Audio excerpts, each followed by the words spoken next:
చాలా స్పష్టంగా ఒకటే చెప్తా ఉన్నా అన్న, ఏదైనా చట్టపరంగానే వెళ్ళాలి. ఎక్కడా కూడా ఇప్పుడు నిన్న రాంబాబు గారి ఇంటి మీద జరిగింది, మళ్ళీ వెంటనే జోగి రమేష్ గారి ఇంటి మీదకి వెళ్ళి దాడి చేసినటువంటి పరిస్థితి. సరే, నువ్వు అన్నదే పోనీ కరెక్ట్ అని అనుకుందాం.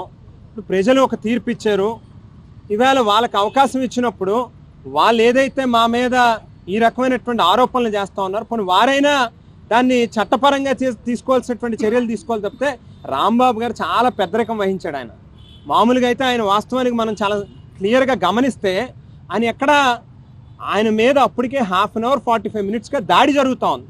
కర్రలు పట్టుకుని, ఆడవాళ్ళు కాదు మామూలుగా ఏదో ఆడ పిశాచుల్లాగా మీద పడిపోయి కర్రలు పట్టుకుని కారు మీద రాడ్లు పట్టుకుని కొడుతూ బూతులు, పచ్చి బూతులు, మనం చెప్పలేనటువంటి భాష. బహుశా తెలుగుదేశం పార్టీ మహిళా నాయకురాలకు మాత్రమే హోంమంత్రి గారి దగ్గర నుంచి మొదలుపెట్టి వాళ్ళకే చేతనవుతాయేమో అటువంటి బూతులు మాట్లాడటం అనేటువంటిది. పచ్చి బూతులు మాట్లాడుతూ ఉంటే 1/2 అవర్ 45 మినిట్స్ పాటు చాలా ఓపిక్గా సహనంగా చూశాడు ఆయన. అక్కడ స్పర్ ఆఫ్ ద మూమెంట్ ఆ టైంలో ఆయన రియాక్ట్ అయ్యాడు. వెంటనే మళ్ళీ ఆయన దానికి రిగ్రెట్స్ తీసుకుని మళ్ళీ ప్రెస్ మీట్ పెట్టి, నేను బహుశా ఈ వయసులో ఆ రకంగా మాట్లాడకుండా ఉండాల్సిందేమో, పైగా నేను చంద్రబాబు నాయుడు గారిని కూడా ఎక్కడ ఆ రకంగా మాట్లాడలేదు, బట్ స్టిల్ అయినా నా మాటల్ని నేను వెనక్కి తీసుకున్నానని చాలా హుందాగా పెద్దరికంగా ఆయన యొక్క పెద్దరికాన్ని ప్రదర్శించాడు ఆయన. మరి అయినా స్టిల్ మీరు ఏదైనా చెయ్యాలని కూడా చట్టపరంగా ఆయన కూడా ఫేస్ చేయడానికి రెడీగా ఉన్నానని కూడా చెప్పారు. ఆ రకంగా కాకుండా ఇళ్ల మీదకి వెళ్ళి ఇంట్లో ఉన్నటువంటి ఆడవాళ్ళని భయభ్రాంతికి గురి చేసి, ఇంట్లో ఉన్న ప్రతి వస్తువుని ధ్వంసం చేసి, కార్లని తగలబెట్టి, నిప్పు పెట్టి ఏం చేద్దామని అనుకుంటున్నారు, ఏం మెసేజ్ తీసుకెళ్దామని అనుకుంటున్నారు? ఇప్పుడు ఏదైతే ఆ వంశీ అనే అతను, ఆ వెంకటేశ్వర్లు అనేటువంటి సర్కిల్ ఇన్స్పెక్టరు వాళ్ళు ప్రవర్తించినటువంటి తీరు చూస్తే, మామూలుగా నాకు తెలిసింది అయితే నేను కూడా ఒక రాజకీయ కుటుంబం నుంచి వచ్చాను. మా నాన్నగారి మీద కూడా అప్పట్లో చంద్రబాబు నాయుడు గారు 63 కేసులు పెట్టారు, అనేక రకాలుగా ఇబ్బంది పెట్టారు.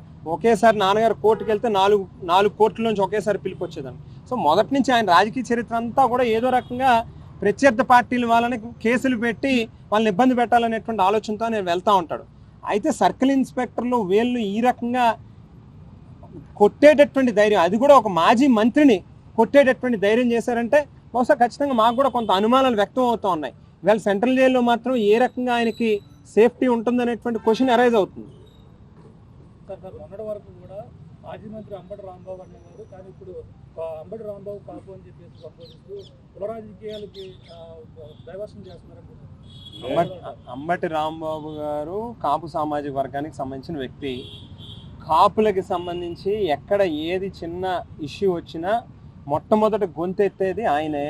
గతంలో ముద్రగడ పద్మనాభం గారు సంబంధించినటువంటి అంశంలో కూడా ఆయన్ని ఇబ్బంది పెడుతున్నప్పుడు కూడా పద్మనాభం గారు ఆ వేళ వైఎస్ఆర్ కాంగ్రెస్ పార్టీలో లేనప్పటికీ కూడా కాపు సామాజిక వర్గం యొక్క ప్రయోజనాల కోసం ఆయన ఫైట్ చేస్తున్నారని చెప్పి ఆ అంశాన్ని కూడా ఆయన భుజాన వేసుకుని ఆ రోజు కూడా అందరినీ సమీకరించేటటువంటి కార్యక్రమం చేశారు.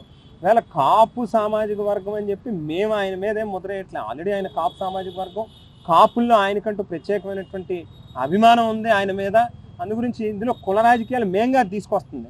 ఇప్పుడే రాంబాబు గారు చెప్తా ఉన్నారు, నిన్న కోర్టులో జరిగినటువంటి ఆర్గ్యుమెంట్లో కూడా అవతల గవర్నమెంట్ నుంచి ఎవరైతే వాదించేటటువంటి అడ్వకేట్ ఒక సామాజిక వర్గం పేరెత్తి, అంటే రాంబాబు గారు కమ్మ అని చెప్పి ఇంకా వెనకాలేమో నా కొడుకు అని చెప్పి తిట్టాడు అని చెప్పి మాట్లాడారు. సో ఎప్పుడు రాంబాబు గారు మన భాషను ఆయన గమనిస్తే చాలా ఆయన యొక్క విమర్శ కూడా చాలా సద్విమర్శ కింద ఆలోచింపజేసేటట్టుగానే ఆయన విమర్శ ఉంటుంది తప్పితే ఆయన పదజాలం కానీ ఆయన వొకాబులరీ ఆయన మాట్లాడేటటువంటి మాటల్లో కానీ ఎప్పుడు నోరు జారి మాట్లాడేటటువంటి అలవాటు ఇన్ని సంవత్సరాలు 70 ఏళ్ళు వయసు వచ్చిందండి ఆయనకి. ఎన్ఎస్యుఏ నుంచి విద్యార్థి రాజకీయాల నుంచి రాజకీయాల్లో ఉన్నటువంటి వ్యక్తి ఆయన. మరి ఇంతకాలం నుంచి 86లో ఎమ్మెల్యే చేశాడు ఆయన. 86లో అంటే దాదాపు 40 సంవత్సరాలు అయింది ఎమ్మెల్యే, మొట్టమొదటిసారి ఎమ్మెల్యే చేసి. సో 40 సంవత్సరాలు 50 సంవత్సరాల రాజకీయ చరిత్రలో ఏనాడు కూడా ఆయన నోట్లోంచి మాట జారినటువంటి పరిస్థితి లేదు. మొన్నటి రోజు కూడా స్పర్ ఆఫ్ ద మూమెంట్ మాత్రమే జరిగింది. అందు గురించి ఆయన మీద ప్రత్యేకమైనటువంటి అభిమానం కాపుల్లో ఉంది. అయితే తెలుగుదేశం పార్టీ వాళ్ళే ఈవేళ కుల రాజకీయాలకు తెరలేపుతా ఉన్నారు తప్పితే వైఎస్ఆర్ కాంగ్రెస్ పార్టీ ఏ రోజు కూడా కులాల మధ్యలో చిచ్చుపట్టేటటువంటి కార్యక్రమం చేయలేదని చెప్పి కూడా ఈ సందర్భంగా తెలియదు.